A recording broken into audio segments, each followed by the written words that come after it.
Sounds very easy when you imagine driving, say, a modern car or a tractor or a bicycle or anything like that. But with these steam engines, they can be quite snatchy, quite violent and quite hard to control. So this is a definite game of skill to be able to keep the right distance between the two engines and not break the rope. So I'm not quite sure which ones are doing it yet. I think we've got a couple of steamrollers at this end and maybe a traction engine here. But we'll just let them organise themselves and see what we get.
They should be pretty well matched for speed, I should think, in gear ratios.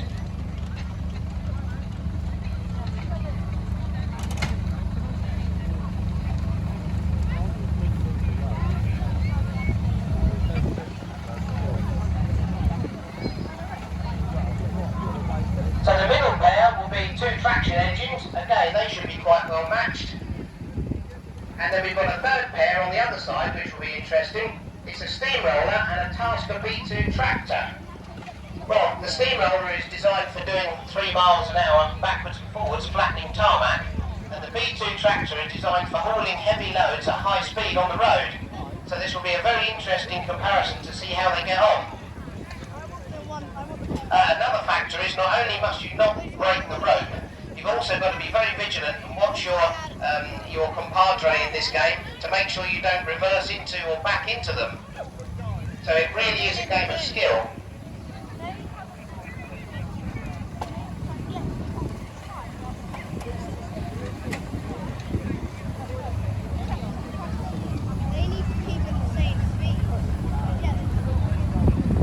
Nothing ever happens very quickly in the world of steam engines. Everything's extremely labour intensive.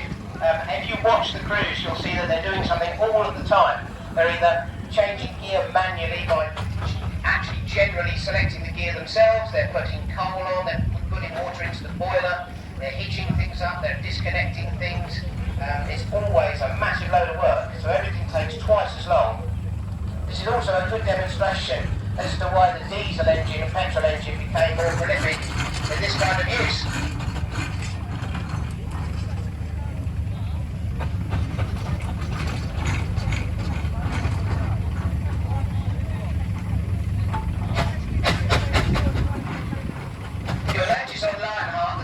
Charlie, you can see how many times he's got to wind that steering wheel.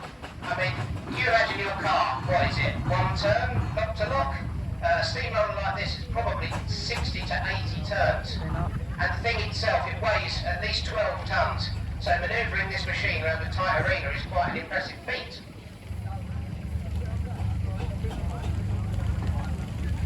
With a steam engine, you have a driver and a steersman.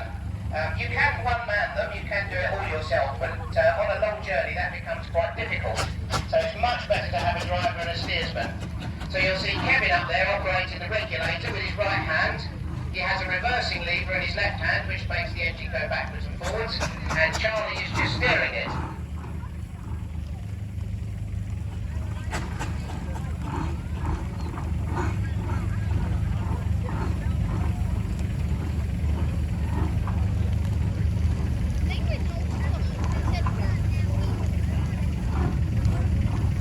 So all the other guys are ready, we're just waiting for Lionheart now. But he's just backed into position and Donald's about to hitch the rope up.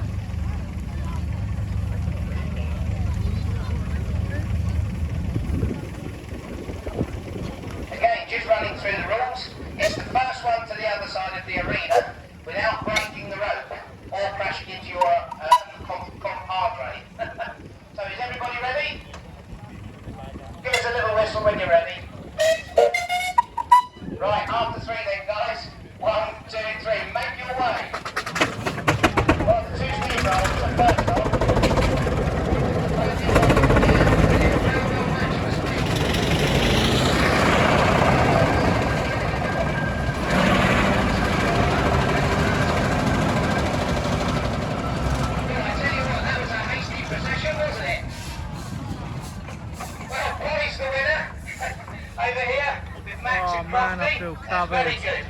And I think we've had a very close come in second and third. Well, who was second and third? What do you reckon? You were second. Kev was there, but you snapped the rope. Oh no! And the task has gone off course. Look at this disaster. Richard, who even is Oh this? man. Look. You as well. What about down Oh, there? you got sabotaged? No way.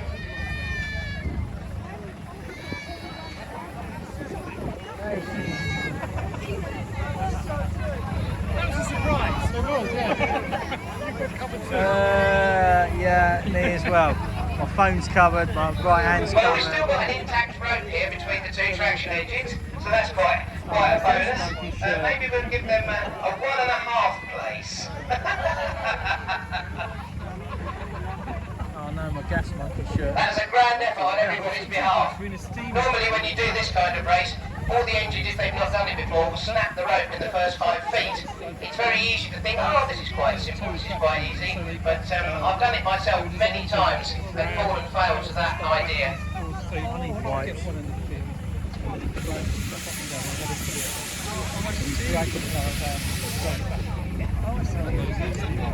I see, so stick it one on the wheel and just keep it going. Oh, I see. Okay. Oh, my trousers.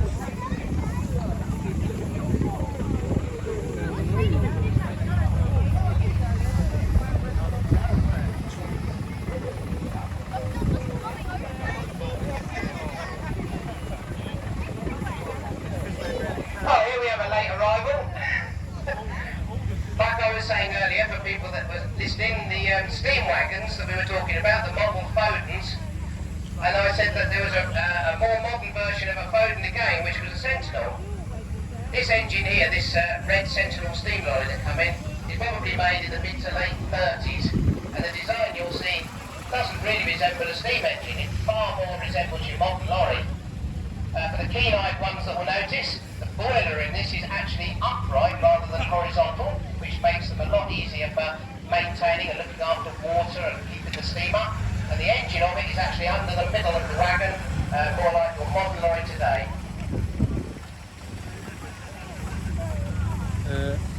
Where am I supposed to get wipes? Oh, we didn't get covered.